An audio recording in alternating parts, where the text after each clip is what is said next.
Hi, my name is Luisa Maradey, and today I'm going to talk to you about NLRP12 senses the SARS-CoV-2 membrane protein and promotes an inflammatory response. First of all, let's talk about COVID-19. What is it? COVID-19 is an infectious disease that is caused by SARS-CoV-2 virus.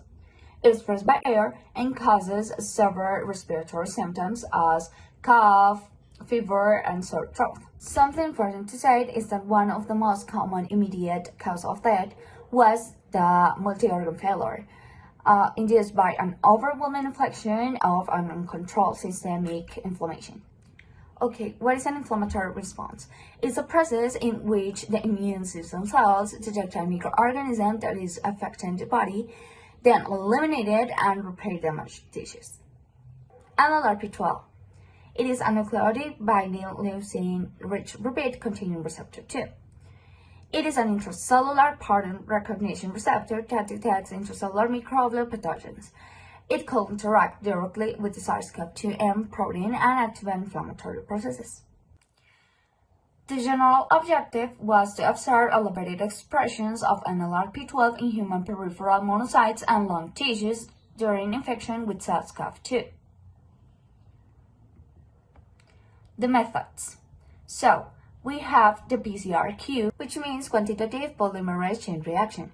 It is a laboratory technique whose objective is the direct enzymatic amplification of a gene or a DNA fragment. In this study, it was used to confirm the NLRP12 levels expression on people with COVID-19.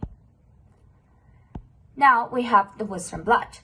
What is it? The Western blot is a laboratory technique used to detect a specific protein in a biological sample.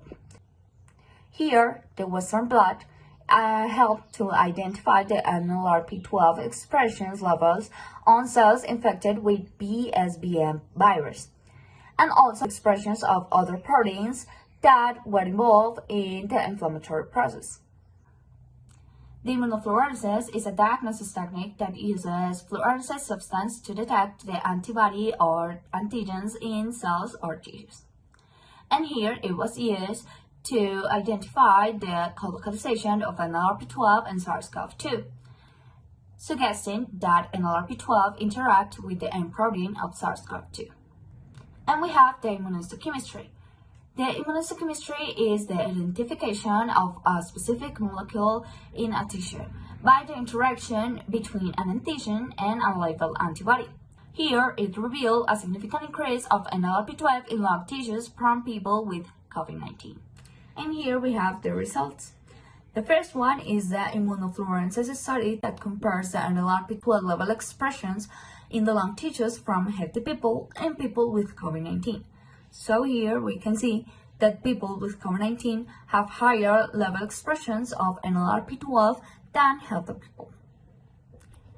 The second one is the study of the interactions between NLRP12 and the other proteins that are part of the SARS-CoV-2 virus.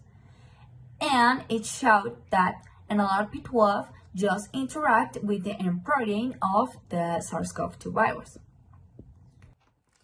And the third one, that is a study between two types of cells that were infected with SARS-CoV-2 virus. And it helped to confirm that NLRP12 just interact with the M protein of SARS-CoV-2 virus.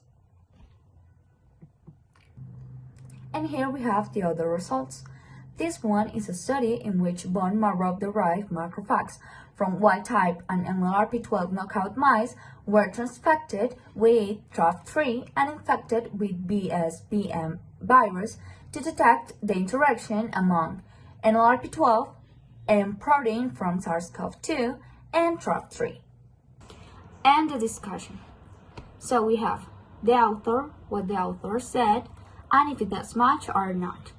So, I'm not gonna say the name of the authors because there's a lot of them saying the same thing, so I'm just gonna say what they say. So, first, they said that this study indicated that NLRP12 interact with the AIM protein, mainly IDAR. During coronavirus replication, the ER is exploited by the virus, and viral proteins induce ER stress and the subsequent unfolded protein response. So, does it match? Yes, it matches. The second group said that previous studies have shown that NLRP12 can suppress inflammatory responses in inflammatory bowel disease and bacterial infectious diseases through the inhibition of the activation of the NFKB/MAPK signaling pathways. So, does it match? Yes, it does. And the last one said that clinical investigations also noted that NLRP12 may contribute to inflammatory reactions through inflammasome assembly in the early phase of infection with virulent HSV1 strains. So, does it match? Yes, it does. And then we have the conclusions. Molecular biology, thanks to its advances, helps to identify the molecules involved in inflammatory processes, how they act, and their implications in the organism in cases where health is affected. And the other one said that it is important to know how viruses and other pathogens carry out their functions in the organism in order to find solutions to this disease that affect an entire population. Thank you.